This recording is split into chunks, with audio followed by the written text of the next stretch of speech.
ओवीज kitchen या recipe चॅनलमध्ये तुमचे स्वागत आहे. तर आज आपण ना डब्यासाठी, जेवणासाठी किंवा नाश्त्यासाठी अतिशय झटपट अशा काही रेसिपी पाहणार आहोत. या रेसिपी जर तुम्ही एकदा केले ना तर नक्कीच सांगते आठवड्यातून 2 ते 3 वेळा कराल. त्यामुळे नक्कीच व्हिडिओ शेवटपर्यंत पहा. सगळ्या रेसिपी अगदी सोप्या आहेत. त्यासाठी इथे मी अर्धी वाटी मुरमुरे घेतले आहे. तुम्ही त्याला लायासुद्धा म्हणू शकता. आता मुरमुरे थोडा वेळ साईडला ठेवून देऊया आणि इथे मी 2 चमचे बेसन पीठ घेतलं आहे. यामध्ये आपल्याला अर्धा चमचा हळद, अगदी थोडंसं लाल तिखट घालायचं आहे. लाल तिखट तुम्ही तुमच्या आवडीनुसार कमी जास्त करू शकता. अगदी थोडंसं इथे मी जिरं घालून घेतलं आहे आणि यामध्ये पाणी टाकून आपल्याला छान असं हे मिक्स करून घ्यायचं आहे. पाणी बघा इथे एकदमसुद्धा टाकायचं नाही. थोडं थोडं पाणी टाकून अगदी आपल्याला या पद्धतीने हे हलवून घ्यायचं आहे. तुम्ही या सगळ्या रेसिपी पाहिल्या ना तर तुम्हालासुद्धा आश्चर्य वाटणार आहे आणि यातली एकही रेसिपी मला माहिती आहे तुमच्यासाठी नवीन असणार आहे. इतक्या जास्त अप्रतिम ह्या रेसिपी तयार होतात. आता इथे बघा बॅटर आपलं जे आहे ना ते अगदी परफेक्ट असं तयार झालेलं आहे. मुलांच्या डब्यासाठी कधी-कधी काय बनवायचं सुचत नसेल किंवा भाजी चपाती खाऊनसुद्धा मुले कंटाळतात, तर या काही रेसिपी ना तुम्ही नक्कीच त्यांना देऊ शकता. आपली जी शेवटची रेसिपी आहे ना ती तर अगदी अप्रतिम आहे, त्यामुळे व्हिडिओ शेवटपर्यंत पहा. आता जे आपण बेसनचं बॅटर करून घेतलं होतं ना ते इथे बघा मी लायांमध्ये म्हणजेच मुरमुऱ्यांमध्ये ओतून घेतलं आहे. मुरमुऱ्यांमध्ये हे बेसन ओतल्यानंतर ना आपल्याला अगदी छान असं हे हलवून घ्यायचं आहे. तर इथे पाहू शकता अगदी छान असंही मी फेटून घेतलं आहे. आता यामध्ये आपल्याला एक लहान आकाराचा कांदा बारीक असा कट करून घालायचा आहे. तुमच्याकडे ज्या काही भाज्या अवेलेबल असतील त्या इथे तुम्ही वापरू शकता, पण मी फक्त बघा इथे काही बेसिकच भाज्यांचा वापर केलेला आहे. अगदी थोडासा कांदा, एखादी हिरवी मिरची, थोडासा कोबी होता माझ्याकडे म्हणून तोसुद्धा इथे मी घातला आहे. तुमच्याकडे असेल तर घाला किंवा स्किप केला तरी चालेल, किंवा गाजर, बीट, सिमला मिरची अजून इतर तुम्ही भाज्या यामध्ये घालू शकता. कोथिंबीर घालून घेतली आहे आणि अगदी छान असं हे बॅटर मिक्स करून घेतलं आहे. इथे पाहू शकता बॅटरची जी कन्सिस्टन्सी आहे ना ती अगदी व्यवस्थित आहे. खूप जास्त पातळ नाही किंवा खूप जास्त घट्टसुद्धा नाही. आता यामध्ये मी 1 चमचा गव्हाचं पीठ घातलेलं आहे.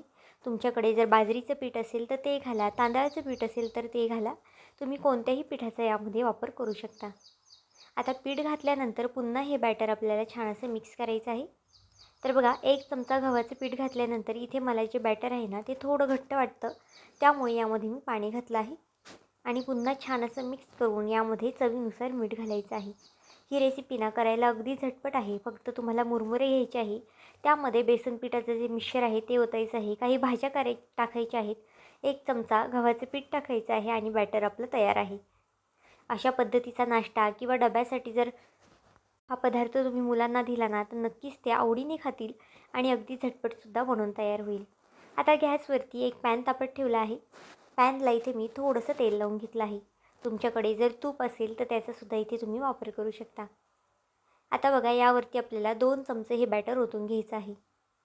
हा अगदी पौष्टिक असा चिला म्हणू शकता किंवा धिरडं वगैरे म्हणू शकता तुम्ही याला. अगदी पौष्टिक असं हे धिरडं तयार होतो आणि खायला ना अगदी अप्रतिम लागतं. आपण यामध्ये जे मुरमुरे घातले आहेत ना त्यामुळे याची जी टेस्ट आहे ना ती अगदी छान लागते आणि मुरमुऱ्यांमुळे सॉफ्टसुद्धा होतो हा डोसा. आता झाकण ठेवून आपल्याला याला फक्त 2 मिनटासाठी वाफ काढायची आहे.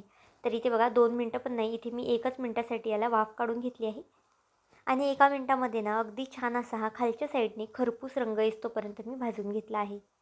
अगदी झटपट ही धिरडी तयार होतात. तुम्ही याला धिरडं म्हणा, उत्तप्पा म्हणा, डोसा म्हणा किंवा मग चिला वगैरे सुद्धा म्हणू शकता.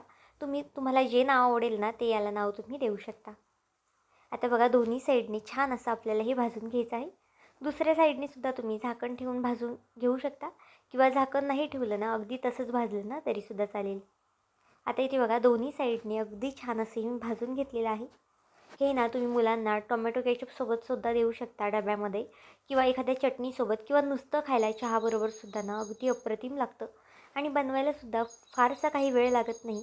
घरामध्ये जे काही साहित्य असेल ना त्यामध्येच बनवून तयार होतं. घरामध्ये खूपदा कधी-कधी मुरमुरे वगैरे असेच पडून असतात आणि त्याचा वापरसुद्धा होत नाही.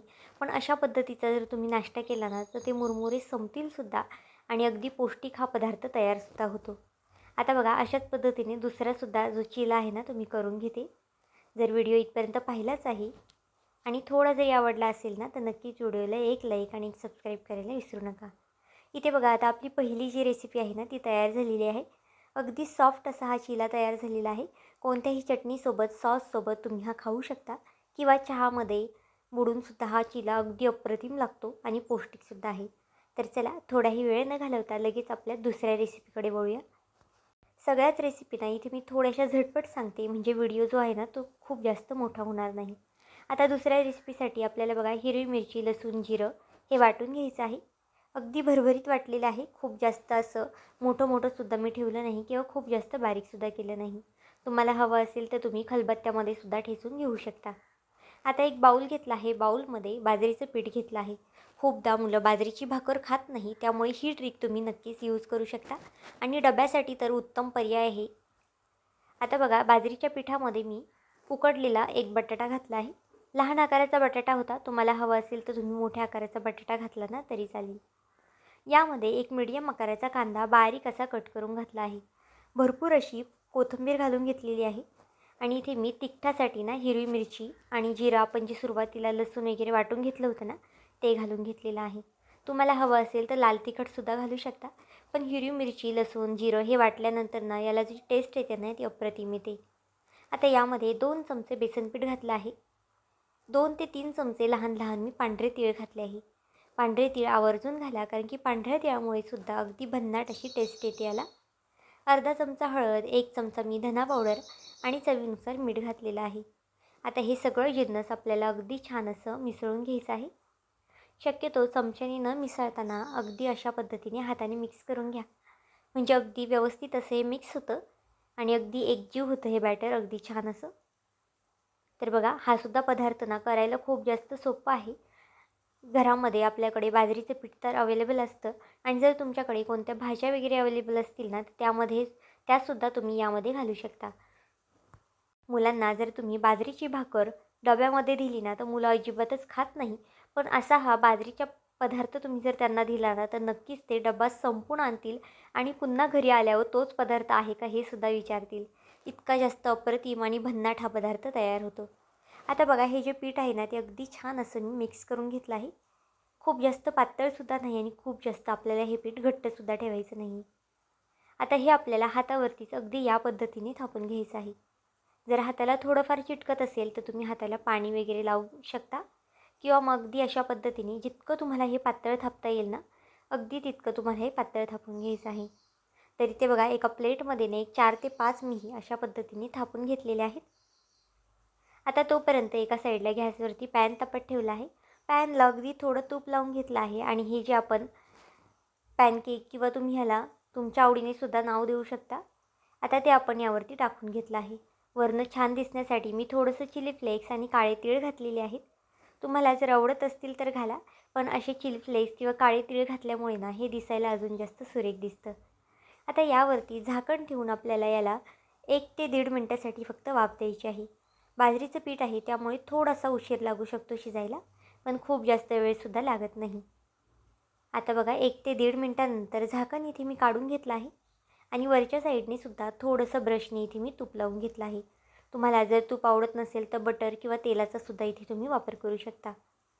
तर बघा इथे मुलांना कळणारसुद्धा नाही की हा पदार्थ तुम्ही बाजरीच्या पिठापासून बनवलेला आहे आणि जर मुलं काही भाज्या खात नसतील ना तर यामध्ये तुम्ही त्या भाज्या ॲडसुद्धा करू शकता. त्यामुळे हा पदार्थ मुलं अजून जास्त आवडीने खातील आणि ते टेस्टलासुद्धा अगदी अप्रतिम लागतात. आता दोन्ही साईडने छान आपल्याला हे शेकून घ्यायचं आहे. पुन्हा एका साईडने मी झाकण ठेवून 1 मिनटासाठी याला वाफ काढून घेतला आहे. कारण की हे बाजरीचं पीठ आहे त्यामुळे शिजायला थोडासा वेळ लागू शकतो. आता बघा दोन्ही साईडने छान खरपूस होईस्तोपर्यंत आपण हे भाजून घेतलेलं आहे. जर लहान लहान मुलं असतील म्हणजे 3 ते 4 वर्षाची तर त्यांच्यासाठी सुद्धा अगदी उत्तम असा हा पर्याय आहे. टिफिनमध्ये देण्यासाठी ना अगदी भन्नाट पदार्थ आहे आणि पौष्टिकसुद्धा आहे. आता हे अजून छान दिसण्यासाठी मी यावरती थोडंसं चीज किसणार आहे. मुलांना शक्यतो पिझ्झा वगैरे अशा गोष्टी आवडतात, तर त्यांना तुम्ही अशा पद्धतीचे पदार्थ देऊन त्यावरती चीज किसलं ना तर पिझ्झा म्हणून हा पदार्थ ते अगदी मिनिटामध्ये संपवतील. तर बघा अगदी थोडं थोडं यावरती मी चीज किसून घेते. 2 ते 3 ह्याच्यावरती चीज किसलेलं आहे आणि बाकीचं जे एक आहे ना ते तसंच ठेवलेलं आहे मी. चीज किसल्यानंतर पुन्हा हलकीशी आपल्याला वाफ देऊन घ्यायची आहे आणि बघा हे भन्नाट असे बाजरीच्या पिठाचे पिझ्झा बाईट्स आपले तयार झालेले आहेत. तुम्ही याला नाव काय द्याल ना हे सुद्धा मला कमेंट करून नक्कीच सांगा आणि तुम्हाला ह्या रेसिपी कशा वाटतात हे सुद्धा सांगा. आता बघा आपला जो पदार्थ आहे ना तो दिसायला इतका जास्त सुरेख दिसतोय ना की मुलंसुद्धा डब्यामध्ये दिले ना तर अजिबातच डब्बा मागे आणणार नाही, उलट डब्बा संपूर्णच आणतील. पाहू शकता इथे मी माझ्या मुलीच्या डब्यामध्ये हा पदार्थ दिलता आणि तिलासुद्धा तो खूप जास्त आवडला होता. तर आता चला आपली जी तिसरी रेसिपी आहे ना त्याच्याकडे वळूया. तिसरी रेसिपीसुद्धा खूप जास्त अप्रतिम आहे कारण की घरातल्या साहित्यामध्येच तयार होते. आता इथे आपल्याला 1 वाटी पोहे घ्यायचे आहेत. पोहे इथे आपल्याला स्वच्छ असे 1 ते 2 पाण्याने धुवून घ्यायचे आहेत. पोहे धुण्याच्या अगोदर ना निसून घ्या कारण की पोह्यामध्ये बऱ्याचदा कचरा वगैरे असतो. त्यामुळे सुरुवातीला पोहे निसून घ्या आणि नंतरनं 1 ते 2 पाण्याने स्वच्छ अशी धुवून घ्या. पोहे धुवून घेतल्यानंतर हे पोहे मी छान असे जास्त पाणी घालून भिजवून घेतले आहेत बघा. अगदी मऊसूत असे हे पोहे भिजलेले आहेत. आपण नेहमी पोहे भिजवतो ना त्यापेक्षा थोडंसं जास्तीचं पाणी घालायचं आहे. आता यामध्ये आपल्याला काही भाज्या घालायच्या आहेत. तर इथे मी बारीक असा कट करून घेतलेला कांदा घातला आहे, टोमॅटो घातला आहे बारीक असा कट करून, भरपूर अशी कोथिंबीर घातली आहे. आता यामध्ये सुद्धा जर तुम्हाला ज्या काही भाज्या आवडत असतील ना त्या भाज्या यामध्ये तुम्ही ॲड करू शकता. कढीपत्ता घालून घेतला आहे, 1 ते 2 हिरव्या मिरच्या बारीक अशा कट करून घेतलेल्या आहेत, पांढरे तीळ घातला आहे 1 चमचा आणि यामध्ये आता मी 1 ते 2 चमचे बारीक रवा घालणार आहे. तुमच्याकडे जर जाड रवा असेल तर त्याचासुद्धा तुम्ही वापर करू शकता.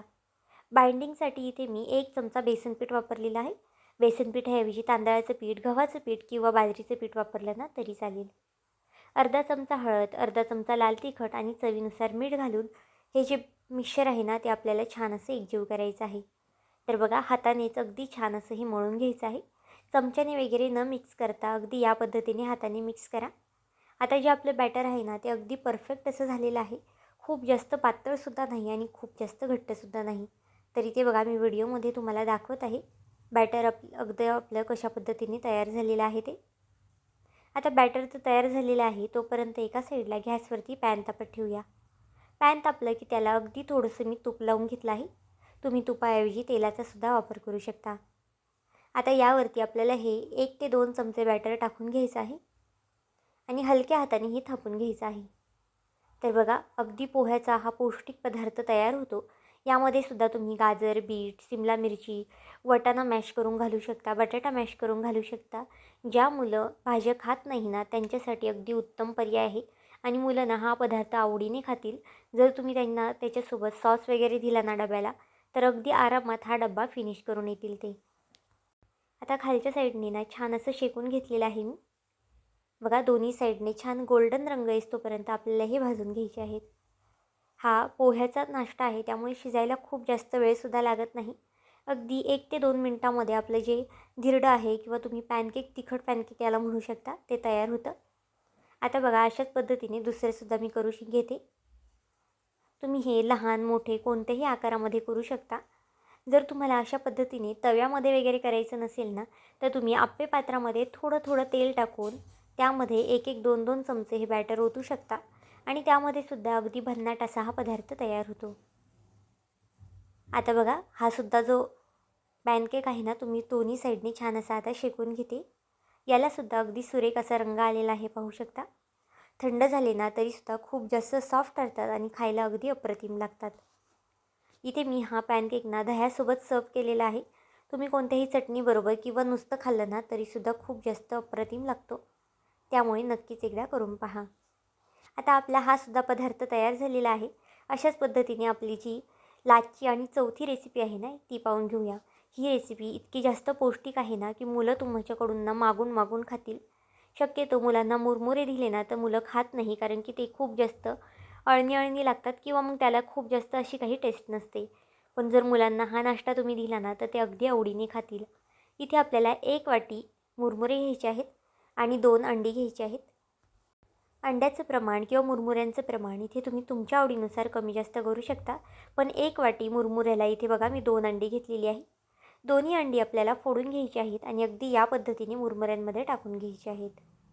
तर इथे पाहू शकता दोन्ही अंडी मी मुरमुऱ्यांमध्ये टाकून घेतलेली आहे. आता अंडी आणि मुरमुरे आपल्याला अगदी छान असे एकजीव करून घ्यायचं आहे. तर बघा चमच्यानेच हे इथे मी छान असं फेटून घेते.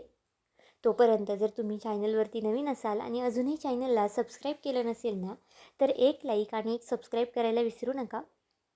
आता यामध्ये बघा मी थोडीशी कोथिंबीर घालून घेतलेली आहे आणि यामध्ये आता काही सुके मसाले घालून घेऊया.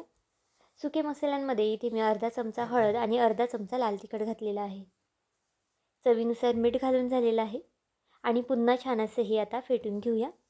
तुम्हाला हवं असेल तर लाल तिखटऐवजी यामध्ये मिरच्यासुद्धा तुम्ही कट करून घालू शकता.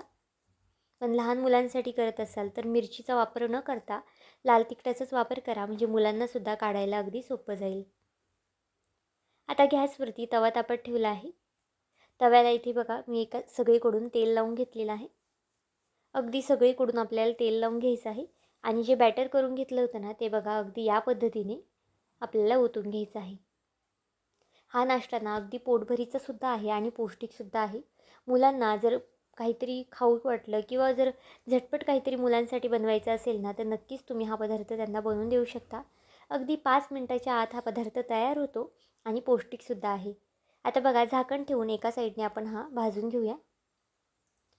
अगदी छान असं हे फुललंसुद्धा होतं, तुम्ही पाहू शकता. दोन्ही साईडने छान रंग बदलस तोपर्यंत आपल्याला हे भाजून घ्यायचं आहे.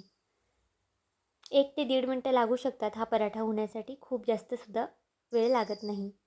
तुम्ही याला पराठा म्हणू शकता किंवा मग मुरमुऱ्यांचं आणि अंड्याचं ऑमलेटसुद्धा म्हणू शकता. इथे बघा अगदी आपलं हे छान असं मऊसूत ऑमलेट तयार झालेलं आहे. मुलांना तुम्ही नुसतं असं रोल करून खायला दिलं ना तरीसुद्धा मुले अगदी आवडीने खातील किंवा एखाद्या टोमॅटो केचपसोबत तुम्ही दिलं ना त्यांना तरीसुद्धा ते आवडीने खातील. डब्यासाठी सुद्धा उत्तम पर्याय आहे. जर घाई गडबडीमध्ये काहीतरी झटपट बनवायचं असेल पण पौष्टिक करायचं असेल ना तर हा अगदी उत्तम पर्याय आहे. त्यामुळे नक्कीच एकदा बनवून पहा. तर बघा अशा पद्धतीने आपले दोन्ही ऑमलेट तयार झालेले आहेत. तर आजच्या या सगळ्याच रेसिपी तुम्हाला कशा वाटल्या मला हे कमेंट करून सांगायला विसरू नका. आणि चॅनलवरती नवीन असाल तर चॅनलला एक लाईक आणि एक सबस्क्राईब करायला विसरू नका. पुन्हा भेटूया आपण अशाच एका नवीन व्हिडिओमध्ये. तोपर्यंत बाय.